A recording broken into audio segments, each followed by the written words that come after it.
o Davi Rezende. Daniel, você já tem alguma informação sobre o Mahdi, um cara que apareceu dizendo que é descendente de Jesus, Pedro e Maomé? Ninguém sabe nada, mas se fala muito hoje em dia. Então, eu vi sim. O cara fala muito bem, ele fala árabe bem, fala inglês bem, tem um porte interessante, assim, né? Criou um estilo, né? Porque usa uma touca, né? Uma roupa toda escura.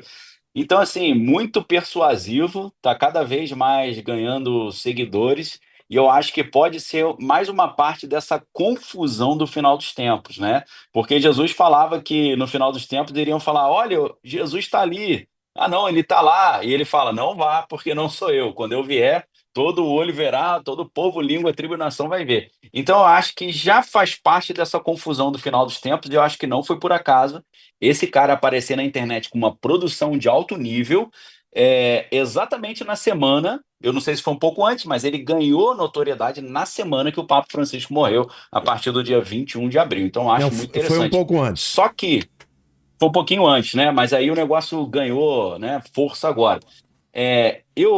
Inclusive, eu gostaria de pegar novas dicas de filmes e séries aí com o Vilela, que sempre me passa dica.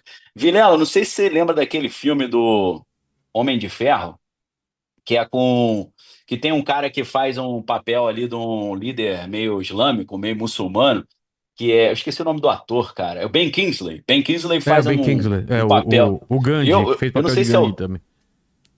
eu acho que é Homem de Ferro 3, cara. Eu Quando acho eu que vi é. esse cara, esse Mardi aí, eu lembrei desse filme do Homem de Ferro do Ben Kingsley, porque nesse filme você vê que aparece um cara meio também muçulmano na É o televisão, Mandarim. começa a fazer Mandarim. uma mandarim. Aí você descobre que esse personagem é todo fake, né? Que era um cara É, produzido pela galera, que ele não era, É não era nada verdade. daquilo. É total. É. verdade. Eu senti.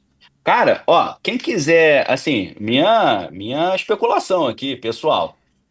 A sensação que eu tive quando eu vi esse Mahdi aí, falando que ele é o Cristo, que ele é o Papa, foi aquela mesma sensação que eu É tive uma do cortina de Mandarim do. fumaça. É. Pô, total, esse cara é um ator, esse cara tá desempenhando o papel que foi designado para ele. Eu acho que ele não acredita que nada daquilo que ele tá falando, aquilo ali é uma estratégia de operação psicológica para criar alguma coisa de um caos aí. E Eu aí, acho. eu até. Oi. Não, não, pode, desculpe, eu te interrompi. Não, fica à vontade, pastor. A minha tristeza não tá aí para conversar mais e aprender mais contigo, mas pode Não, falar, eu tô aqui para aprender. eu que tô aprendendo muito, rapaz. Você levantou cada livro aí que eu vou ler tudo. Vou Mas te que eu mandar essa lista aí. manda assim, o que eu penso que o anticristo ele vai ser um homem moderno, não vai ser uma pessoa como esse cara aí que parece um maluco. Sim. Porque as pessoas hoje, o mundo ele está preparado para receber uma pessoa que seja inteligente, que seja moderado, que seja você entende? Uma pessoa vaidosa, uma pessoa. O viés do mundo, do homem bem-sucedido no mundo, não é travestido desse tipo de gente que parece um maluco, entendeu? O anticristo, ele vai ser amado, ele vai ser invocado. Ele vai ser um líder que vai ser alçado no cenário geopolítico do mundo para trazer solução de paz. Ele não vai ser um religioso. O falso profeta, esse sim vai ser um religioso. Porque a gente sabe que não existe nada que pode convencer as pessoas de uma forma até muitas vezes antirracional do que um viés religioso. Fé. Com fé não se discute. Agora, o anticristo não, ele vai tratar de questões que são políticas, que são econômicas, ele vai provocar reunião entre pessoas antagônicas, vai trazer paz, cessação de guerra, entendeu? Então, um camarada desse, ele já pode estar no cenário trazendo efetivamente acordos de paz. Mas ele é um líder político, porque a palavra Mashiach, ou Cristo é a palavra grega Christos, que traduz a palavra hebraica Mashiach. Mashiach é ungido. Quem eram os ungidos no Velho Testamento? Somente os reis. Então, os reis e os profetas, mas o rei, ele recebia uma unção, o derramamento de óleo sobre a sua cabeça para governar. Então, o anticristo, é alguém que vai se colocar no lugar de Cristo, que é o Salvador do mundo, para trazer soluções econômicas, políticas, sociais. E ele vai ter ao seu lado um líder de proporções mundiais religioso. Então, esses indivíduos, na verdade, nada mais são, na minha opinião, de que uma cortina de fumaça. Pois é. Vamos lá, tem um aqui para o pastor, o Lamartine, da Priscila Menezes. Pastor, para quem é cristão evangélico, qual deveria ser a postura diante dessas profecias católicas? Ceticismo ou atenção? Olha, o cristão verdadeiro ele deve procurar respostas na Bíblia.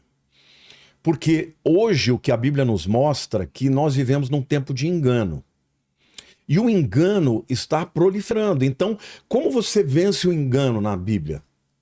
Lendo a palavra de Deus. É a palavra de Deus quem pode, de fato, te abrir os olhos e os ouvidos para você discernir quando uma mentira está sendo contada. Mas hoje, cada vez mais, as igrejas estão abdicando de pregações bíblicas, estão aderindo a outros tipos de narrativas. Por quê? Porque quando você não conhece a Bíblia, você cai de maneira muito fácil no engano. Então, o cristão ele não pode ter uma atitude, né, de ficar olhando para qualquer narrativa que vem e dizer agora, é esse, é esse. Por quê? Porque isso tudo faz parte da narrativa do engano. Eu estou dizendo de maneira clara para vocês. Você quer saber quem é o anticristo? Saiba que a Bíblia diz que ele vai fazer um acordo de paz. E ele virá do Império Romano, porque quando fala do Império Romano, não quer dizer que ele vai ser um italiano. É. Não, ele vai ser, porque lá em Daniel capítulo 9, de 24 a 27, diz que o povo de um príncipe que há de vir, que vai destruir o templo, este líder é que vai fazer o acordo de paz. Quem foi o povo que destruiu o templo de Jerusalém no ano 70? Foi Tito. Tito era um general romano, depois ele se torna imperador. Então a gente sabe que o anticristo ele virá do Império Romano reconstruído. Agora, o Império Romano, na época que Jesus viveu, ele foi extraordinariamente grande. E depois, até mesmo que o templo foi destruído, o Império Romano se dividiu posteriormente no Império Romano do Ocidente, cuja capital era Roma, do Oriente, cuja capital era Istambul. Então, hoje, a gente sabe que o anticristo, ele vem ou da Europa, onde era o Império Romano, ou da região de Istambul, ou qualquer uma das nações árabes, né, na época que faziam parte do Império Romano. Isso é o que a gente sabe. Agora, quando nós vamos saber é ele, é quando ele fizer um acordo de paz. E esse acordo de paz não é qualquer um. Tem que envolver 7 anos e tem que envolver a permissão de reconstrução do templo. Nunca ninguém conseguiu fazer isso. Hoje é impensável. Qualquer um que fale disso não tem acordo. Mas ele vai conseguir. E por isso que eu creio que vai ser pelo poder espiritual de Satanás. Agora imagine, a Bíblia, como o Daniel falou, tanto o anticristo quanto o falso profeta, eles vão fazer milagres, vão fazer sinais e prodígios.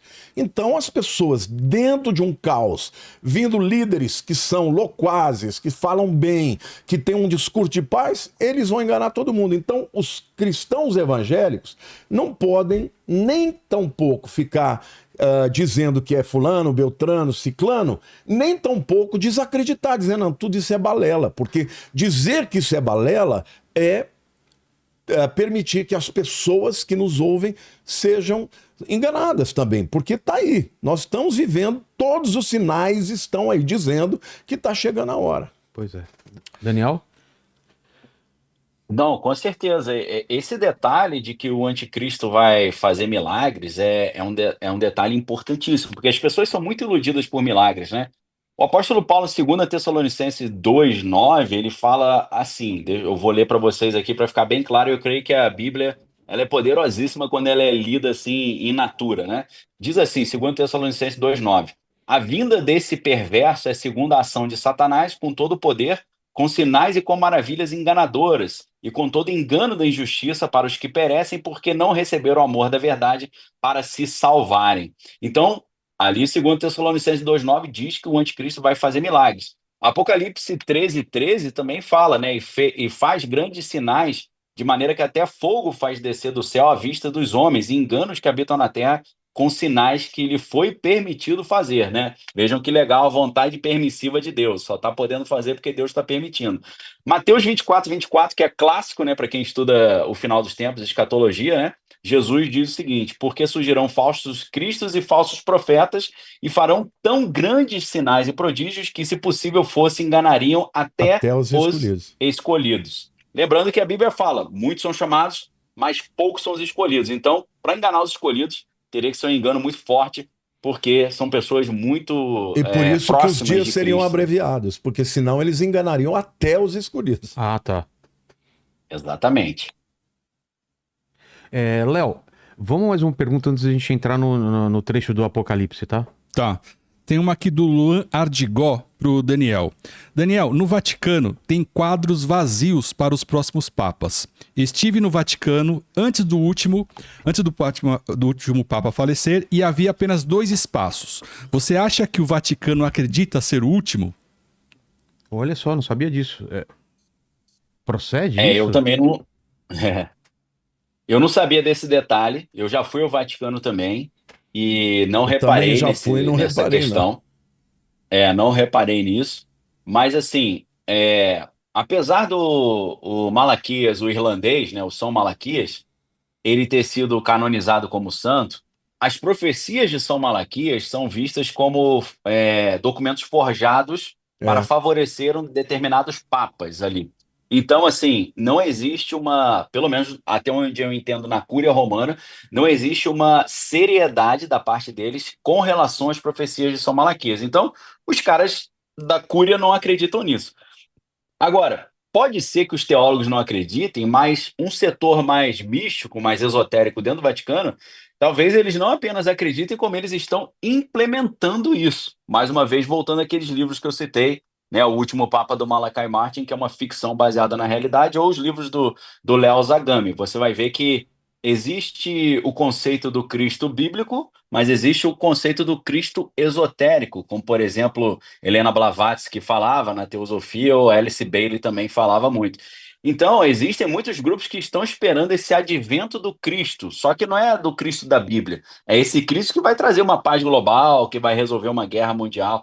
Então, existem pessoas que parecem que estão trabalhando dentro do Vaticano para preparar esse cenário em que haverá um líder global que vai trazer uma religião única global e será apoiado pelo Papa como um ungido de Deus. Então, por um lado, a Cúria Teológica Romana não crê nessas profecias do final dos tempos. Por outro lado, existem grupos esotéricos ali infiltrados que estão trabalhando em prol da conclusão dessas profecias. Então, é difícil dizer no que eles creem, dependendo sobre qual grupo a gente está falando.